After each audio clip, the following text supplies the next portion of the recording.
Hi, welcome back to Jason Morgan Wildlife Art. Today I'm going to show you a demo painting a leopard cub's eye. It's a painting I've recently completed as a commission, and I thought I'd video the eye section because the eyes are really the center point of this painting.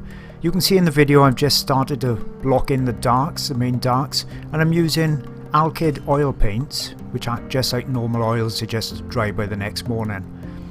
And I'm re-establishing or establishing the darks with just a real dark mix made from lamp black, and I've also put in some burnt umber as well. And I'm just blocking in the dark areas just so I can build the highlights on those later on.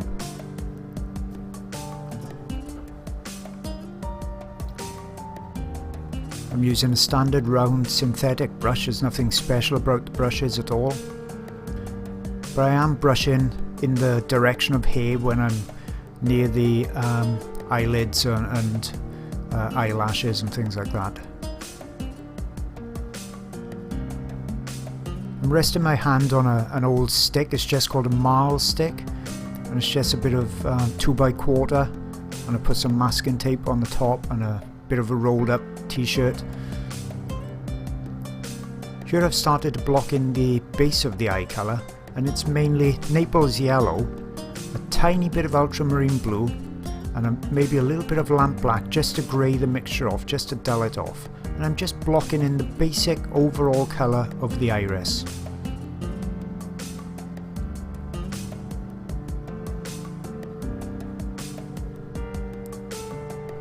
Just going carefully as I go towards the edge. I don't want to dirty the darks up too much if I can possibly help it at this stage. So I'm just scrubbing in, and this is just a standard bristle flat brush.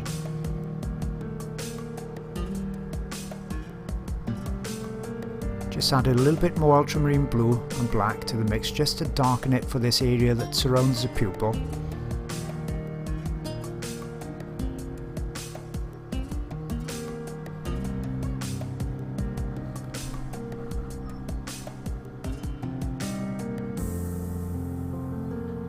Just warmed the mix up with some burnt sienna,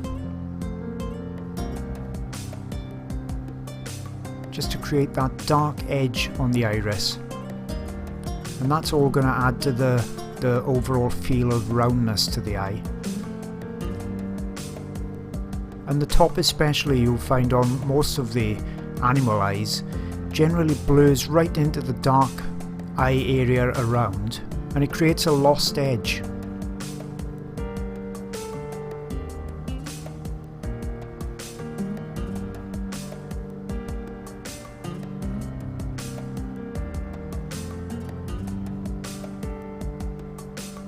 I'm constantly looking at my reference photo and trying to judge an area that perhaps needs to be darker or lighter.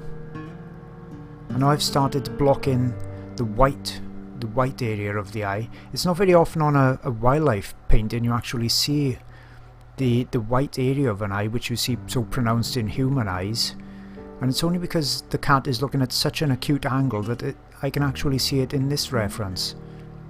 But notice that even though it's the white of the eye, the colour is anything but white. It's really a dirty grey blue, much darker at the bottom than the top, and it's made mainly from ultramarine blue, a little black, and a little bit of titanium white. And just for the video I've got to create some unusual angles to paint at just so that I'm not actually in front of the camera, but I normally wouldn't have my hand at that angle.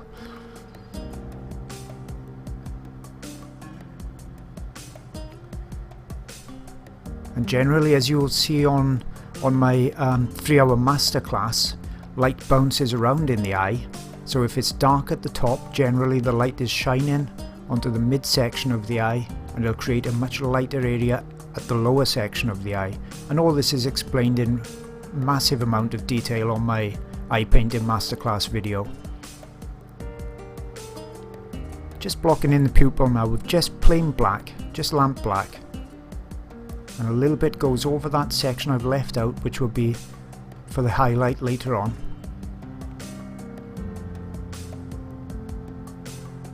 I'm just quite carefully looking at my reference and assessing the shape of the pupil, because they're not, in animal eyes, they're not very often a perfect round circle, so you really need to study and make sure you get the shape correct.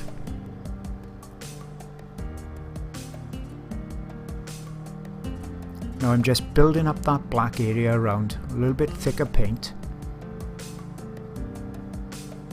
Just checking that I've got the correct shape of the eye, cutting in a little bit with the paint if I need to alter the shape slightly.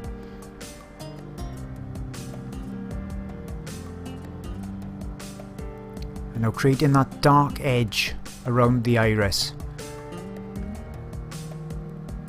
And that really starts to give the eye much more shape and form.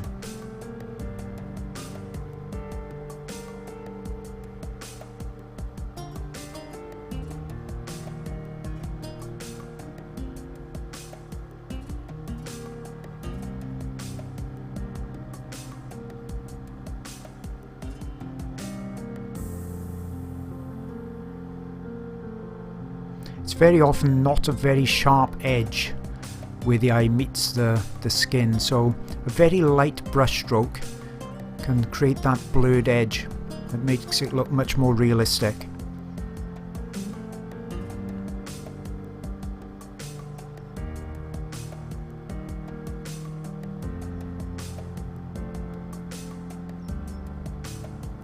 I've added a little bit more ultramarine blue just to green the mix a bit more, just to create that darker edge.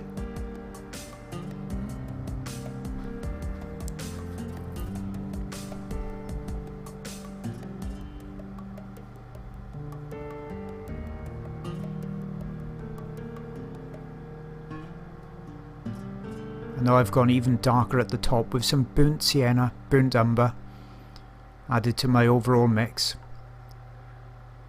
and that's creating that cast shadow from the cub's brow.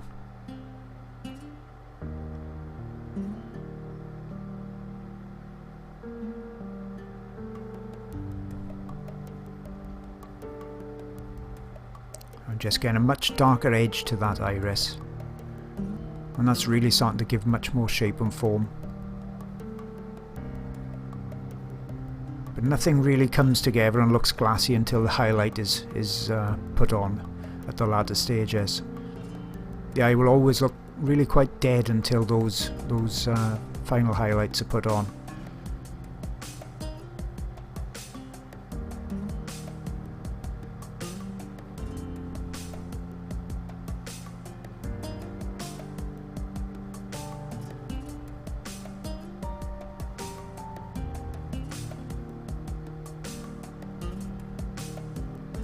I'm not actually showing the reference that I'm painting from here, as I just briefly set up the camera to record it, but if you'd like to see me painting from a reference with the reference by the side, and also see every single paint mix I make with the palette by the side, then if you grab my Masterclass Eye Painting DVD and download, it's all covered on there in really fine detail.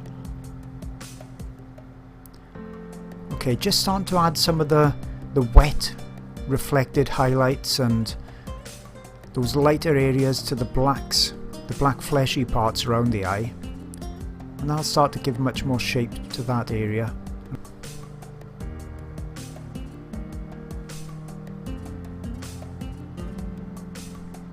As you can see, I've used pretty much the same one or two brushes all the way through the painting.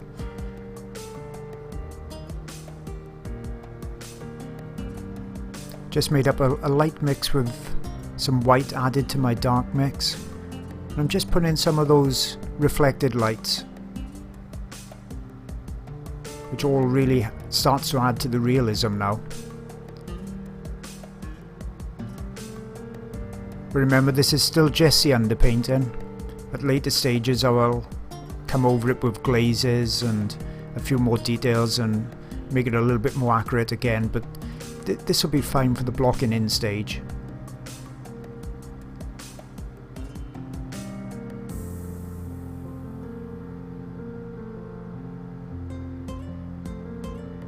Punching that white up a little bit more, also adjusting the shape slightly.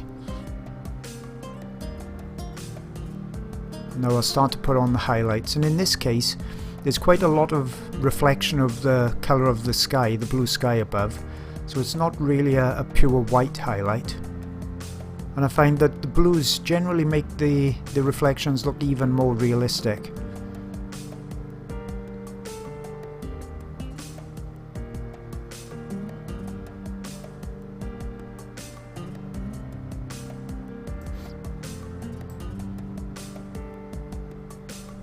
And it's much lighter in this area of the eye. And I'm using a very light stroke with quite thick paint. And then lightening up the bounce light at the bottom, which is a really important area to get correct for realistic eye paintings.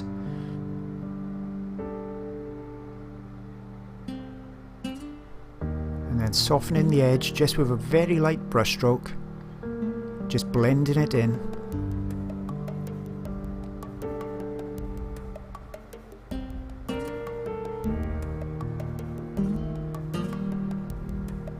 And now I'm looking at the eye as a whole, and I'm assessing which areas need to be adjusted.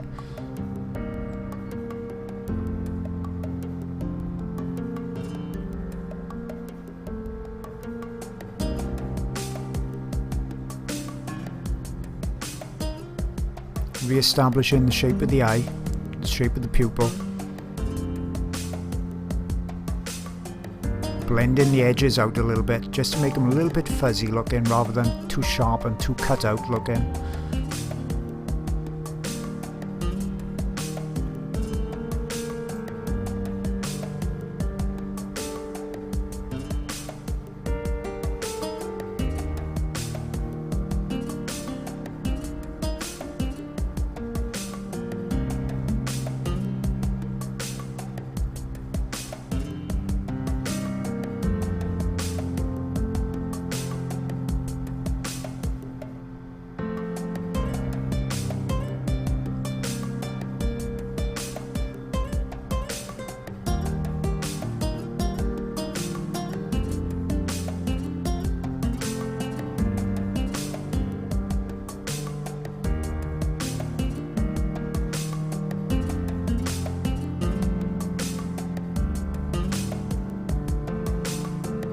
Now I'm just punching up those final highlights. And I'm taking this to a level that I wouldn't normally do on an underpainting, but it's showing you a little bit more on how I create an eye.